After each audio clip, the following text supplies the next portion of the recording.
urgente e necessário o aumento do salário. É urgente e necessário o aumento do salário. O Sistema Nacional da Escola Portugal.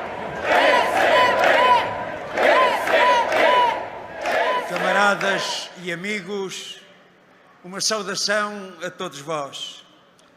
Acabamos de travar uma importante batalha eleitoral para as autarquias locais. Permitam-me que, antes de mais, saúde o valioso e insubstituível contributo dos nossos candidatos, dos militantes do PCP, do PEV, da Associação e Intervenção Democrática, da JCP,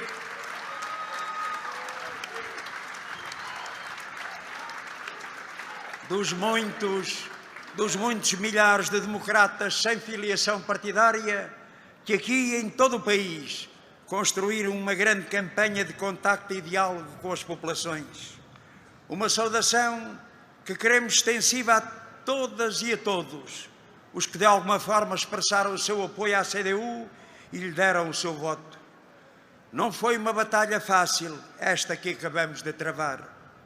Tudo o que se conseguiu exigiu um duplo esforço, porque tivemos de enfrentar um conjunto de fatores adversos num quadro particularmente exigente no qual nos batemos com armas muito desiguais e que dá valor ao resultado obtido pela CDU.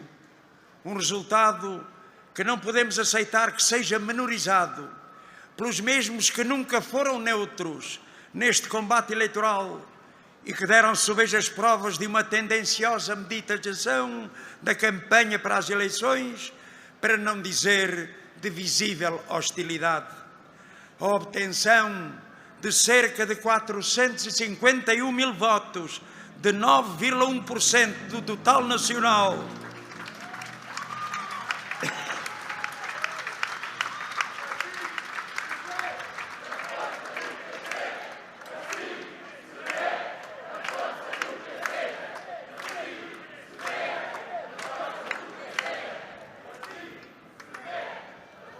a eleição de mais de 2.000 mandatos diretos não são apenas a expressão da dimensão nacional da votação da CDU, são a confirmação desta grande força que a CDU é e continua a ser nas autarquias do país. Não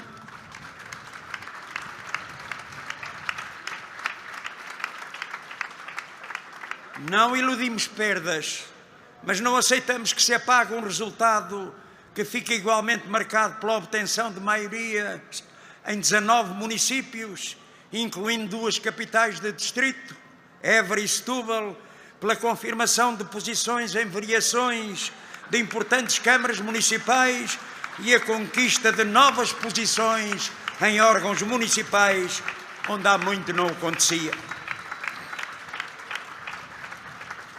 Sim, nós não desvalorizamos o significado e a importância das posições de maioria nas autarquias e cá continuaremos a lutar por elas, lutando para recuperar umas e conquistar outras.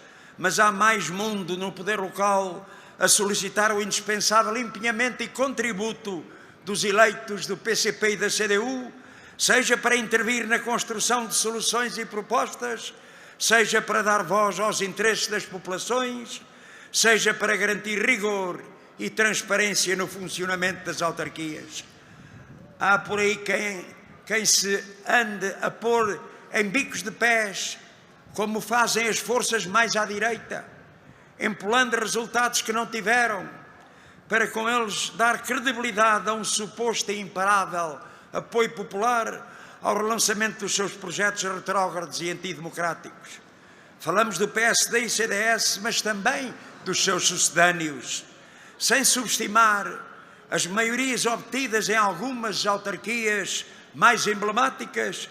A verdade é que a votação do PSD e CDS é inferior à obtida em 2017.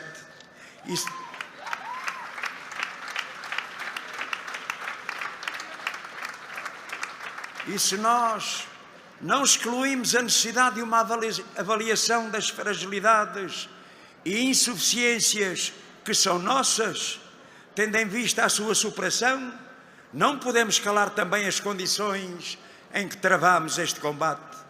Não podemos deixar de referenciar e denunciar o que isso pesou nos resultados eleitorais, como sejam os efeitos de uma prolongada e intensa campanha anticomunista, visando com recurso à mentira, à manipulação, atingir a reconhecida e distinta seriedade e o trabalho dos eleitos da CDU, a desfocagem alimentada ao longo de semanas de natureza e objetivos destas eleições, esbatendo o seu caráter local, a promoção dada a outras forças políticas, acompanhada, em alguns casos, de uma ostensiva menorização da CDU, bem como a instrumentalização de meios do aparelho do Estado ao serviço do partido do governo. Sim, enfrentamos uma situação que só foi possível minimizar e, noutros casos, ultrapassar graças à mobilização e ao empenhamento de milhares de ativistas e candidatos e com um grande trabalho e dedicação no contacto com as populações.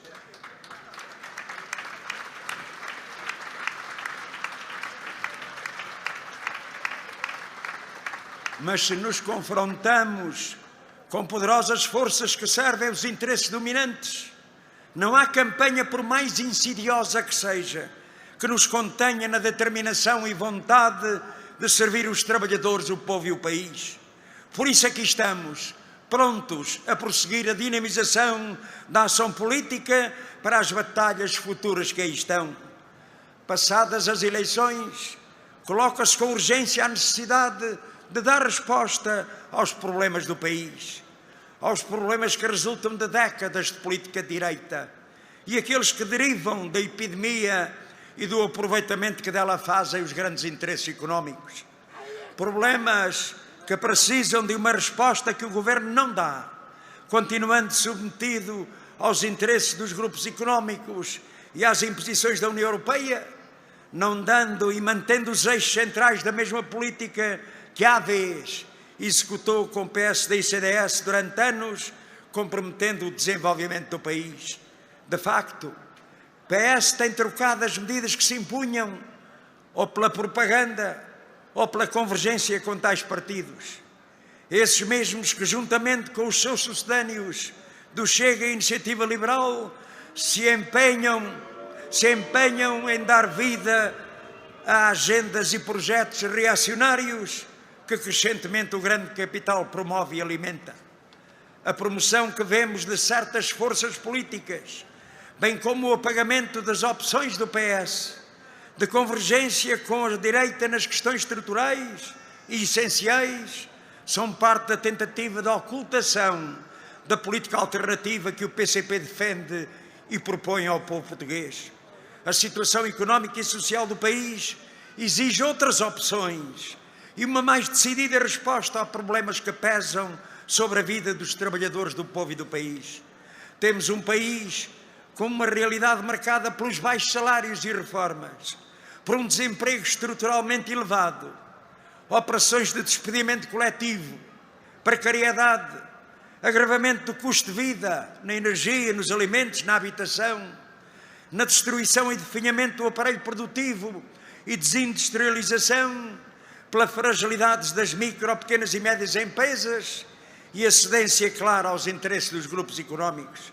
É verdade que por intervenção do PCP e pela luta dos trabalhadores se alcançaram avanços e medidas que consagram direitos e aliviaram dificuldades. Mas é também um facto que, ano após ano, o PS recusou adotar respostas e soluções que correspondam às exigências da situação. Recusa que avolumou dificuldades e adiou sem resposta o que pedia e devia ter tido acolhimento. Recusa que é inseparável da decisão do PS em manter como critérios e prioridades o espartilho do déficit, a proteção aos interesses do grande capital. Em 2021, perante a urgência que a situação da epidemia colocava, o PCP interveio decisivamente para garantir soluções. A intervenção do PCP foi decisiva na hora de garantir o pagamento por inteiro a 300 mil trabalhadores, quando outros no orçamento retificativo de 2020 haviam cortado em 1/3 esses salários.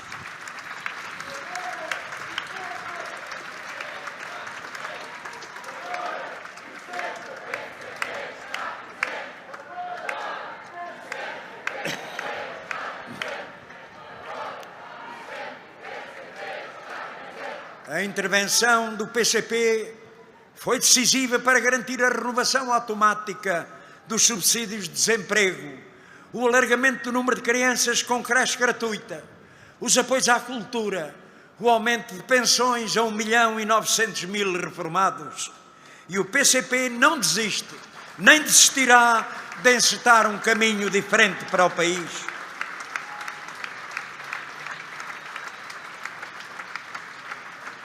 Tão mais necessário e premente quando foi o avolumar dos problemas sem resposta.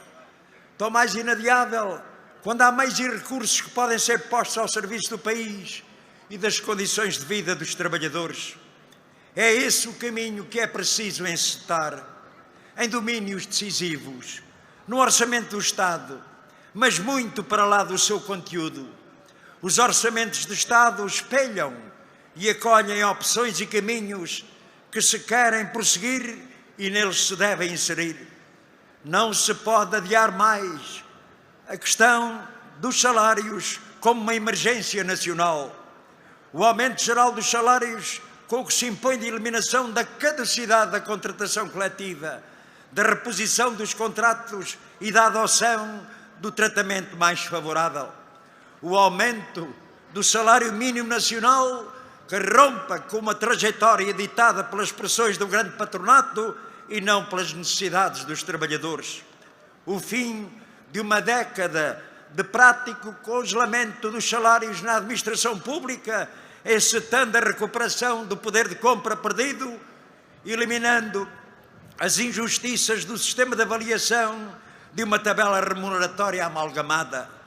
Não se pode adiar mais a recuperação do poder de compra perdido pelos reformados, com pensões superiores a 658 euros, assumindo um aumento de todas as pensões, que contribua também para valorizar as carreiras de quem descontou uma vida.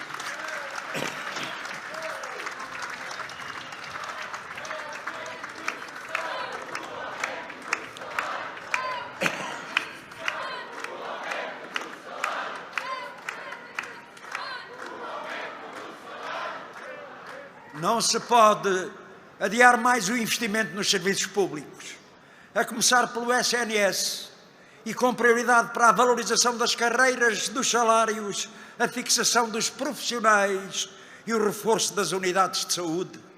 Não se pode adiar mais a garantia de creche gratuita para todas as crianças, acompanhado da construção de uma rede pública de creches que, a par das IPSS, responda cabalmente a esse objetivo. Assim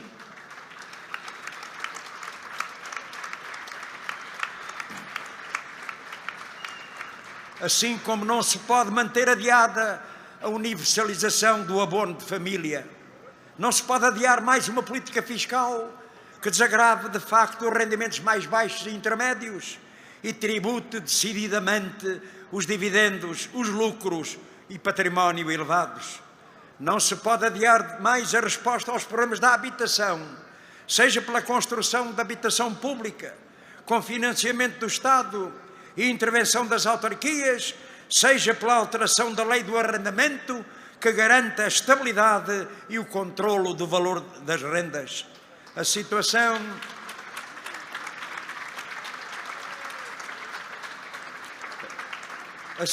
nacional reclama igualmente outras opções que assegurem instrumentos económicos e a base material capaz de desenvolver o país.